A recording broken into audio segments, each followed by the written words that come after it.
when you talk about safety, it triggers a lot of fight or flight. And so this is something that with technology and being in the world that we live in right now, we have a lot of things that trigger both adults and children into fight or flight all the time. And when you have something that is a living situation that isn't necessarily something that you can change, I couldn't get rid of my son.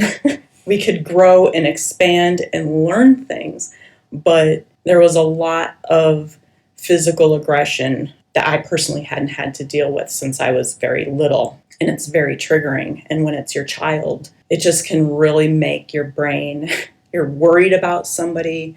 All the things that I used to just trust that everything would work out, I have a lot of faith in life, kind of went out the door because I was scared. And I was scared for my son. And this is something that a lot of adults deal with their children. And a lot of kids are dealing with extreme anxiety right now. It kind of made me realize and remember what being in fight or flight for long periods of time does. Let's talk about that. What is PTSD and trauma? It's different for everybody, but it is a complete lack of, you start to lose your sense of time. Your self-care goes downhill. Your ability to go out and do things that you normally would do aren't there anymore. Your thinking gets very foggy.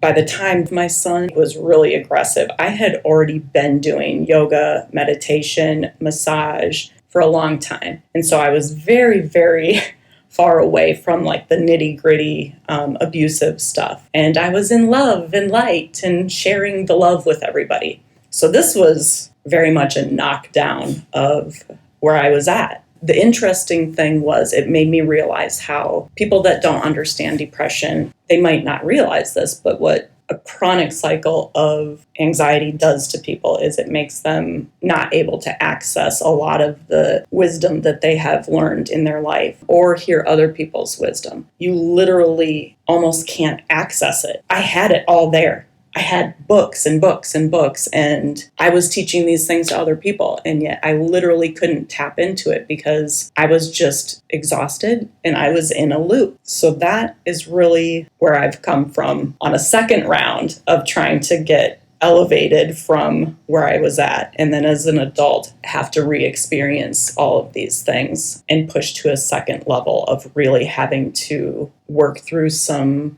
PTSD with my brain. Like not letting my brain go down roads that it's been going down a long time.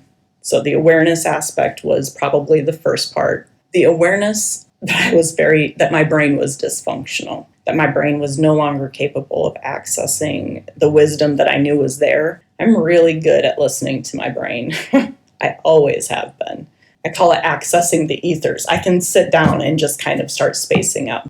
I have an awareness for what my thoughts are. That's probably just been because when I was young, I was a more depressed person and I had to was always trying to figure out what was going on in my head and how to get out of it. So I probably personally was always aware of the thoughts in my head, but very directly they were put downs. So if my brain's telling me I can't do something or I'm a piece of crap or I don't deserve this, well, that's how I knew that it was very self-abusive. So that was probably the easiest way for me to know that my brain was dysfunctional was I knew I was a good person. I had this opposing side that really tries to be a good person. And that's one of my biggest things when we are going through a crisis. My number one rule is don't do anything stupid, meaning don't cross boundaries that I've set for myself as a human being. Don't lie, don't steal, don't cheat. Don't do any of those things when I'm in pain, so that when I'm out of pain, I'm not going to be carrying this baggage of crap that are the bad decisions that I made while I was not okay. That keeps me a little bit safer. The funny thing is that kind of came out of a very rebellious personality when I was younger, who kind of just wanted to get away from misery by drugs and any escape that I could get because I was imprisoned. When you live with your parents and you're stuck there for 18 years, it is kind of you don't get to leave. So when kids are going through rough stuff, you're looking for coping skills. And I did a lot of bad coping skills when I was younger. I couldn't see that they made my life worse, but they very much did. And as I became a little bit more mature, I started realizing how even though I had been a victim, I was continuing to victimize myself by making bad choices and just I cared more about being the victim than I did about caring about myself enough to make sure I wasn't going to be the victim. The rebel is an archetype that a lot of people have. It's an immature archetype. It does help you break out of the confines of kind of the box, the box that we're born into, that society tells us, we need to believe in these things. We need to live our life like this. The rebel can really help, but the mature person is the advocate. So moving from the rebel to the advocate, where I really cared about myself and about my journey here, the advocate was the mature rebel. So I want to live my life on my own, and I want to find my own answers. But it has to be good for me, meaning whatever I'm putting out there has to come back in a good way, as far as I don't want to do anything to harm me or my people, my children or things along that line. So that's the advocate and the mature person. There is a difference. Going back to my own child, boy, I surely was not able to do much yoga. All my self-care skills just went out the door. And I felt like I was just kind of living and just doing whatever I had to do to try and find answers. My son was in 3rd grade, and he is 17 now. But when he was younger in elementary school once we started school, was really when things started to ramp up. Talk about fitting into a box. We were trying to fit my autistic son into a conventional room where he really didn't fit in. And though he looks very normal, his behavior was not. And kids knew that he was not normal in that sense. So inclusion was not really good for my son. Had a lot of meltdowns at home, and they would lead to meltdowns for a kid on the spectrum. They're very out of control, unable to control their words, their body. They can't think rationally. It's almost like dealing with a schizophrenic person, that when you are trying to help them, they believe that you're trying to hurt them. And by the time Jacob would end up coming out of that situation, he's high enough functioning that he was aware of the mistakes that he made. And it's devastating to somebody who is young to know that they hurt their parent. They went at them with a knife. They threatened to kill them. And so on both sides, he was dealing with this decline in his mental health severely from a very early age, because he literally couldn't conform in the ways that society needs him to conform at the age that they needed him to conform. And I didn't have any other answers. There's nowhere else for kids on the spectrum to really go. You kind of feel like you're stuck dealing with these things, and talking about it does not necessarily help. But teaching that these thoughts in his brain are not who he is as a human being was probably very essential at that point, because he took everything that he did to heart. Autistic people do care. They just have a detachment for a lot of other things that they don't care about. So dealing with somebody that was chronically in the hospital by the time he was in 8th grade, I think it had been 12 admissions, always during the school year. So that in and of itself it's a constant shit show. It's a constant drama. It's a constant being pushed out of your safety, being pushed out of your boundaries of what you can and can't deal with. And especially when it comes to safety. And I bring that up a lot because that is something that as a human being, your physical body needs to feel safe. So one thing you can't elevate unless you're safe. Body needs to be safe and in a safe space. And if it's not,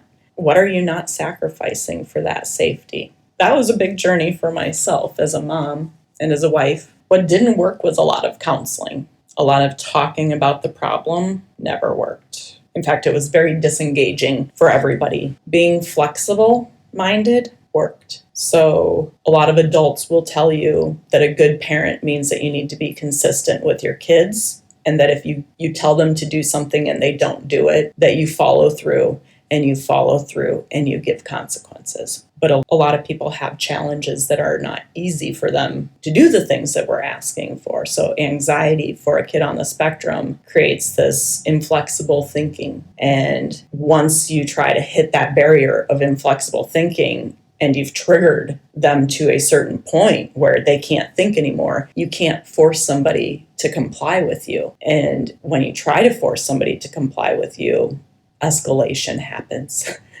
Both people get escalated. And so we talk a lot about a crisis cycle. We all have them. So the adult or the parent has their own crisis cycle, and so does the child. And you need to know a lot of self-awareness about where you are on your cycle, because you need to be very stable for that person. And having a tag team person really does help, but you have to know that sometimes you don't have to do anything, that you can just be still, even when everything is happening. And if you don't know how to act, be still for a minute. And that usually, I would try to take nice deep breaths and realize that we can fix the problem later. And sometimes that awareness really isn't there because you're also triggered into fight or flight. So again, the only thing that you can do is don't do anything stupid. Which is why I have one of those as my top motto. It sounds so simple, but really it can save your life, or just how much guilt you carry with you for the duration of your life. The awareness that I wanted to put my hands on my son was a pretty good one, that I needed to back off and that I was not in control of myself. So your emotions are a big one that tell you that you are not okay either. That actually kind of goes back to a lot of what our brain tries to do when we're not okay, is I want to sniff your pile of crap over here that you deal with and that you're not good at, because my pile is too much to deal with. I don't like to look at it. It's not pretty. It's actually pretty problematic and traumatizing. So what's going on with your pile of stuff? And I can criticize that, and it's easy for me to see this and where you're going wrong. So that's usually what I would do, is I would have this awareness that, okay, as long as this person is safe, I don't need to fix that situation. And it's not about me being a parent. It's about this person going through something that I need to be aware of, and that I'm going through something, and to go fix myself. So a lot of what I see on the outside, I know is a reflection of what's going on the inside, whether it's my car, my house, my friends. Typically, there's a lot of parallels in everything. I'm seeing the same message all over the place. Okay, well, I better listen to that message. So I think that's kind of a big thing too, is it isn't just up in your head that you need to be aware of. It's the ways that you find messages that are beyond what you're thinking right now. For me personally, music was a big one. I would just get lyrics that would come up in my head, like I would wake up with a song and I would go YouTube it with the lyrics, and the message would be so profound. It would be very synchronistic to what I was going through. And then I would talk to a client and they would be going through a very similar situation at a random time, but we're going through the same thing. So you start to see these synchronicities in your life, and that usually is how I know, okay, I'm seeing things clearly. We're heading in the path that I need to be heading in. Things are synchronizing. If you found this video useful, please hit the like button below. And if you'd like to elevate, please hit the subscribe button with the notifications as well. Thank you. How long have I been yapping for?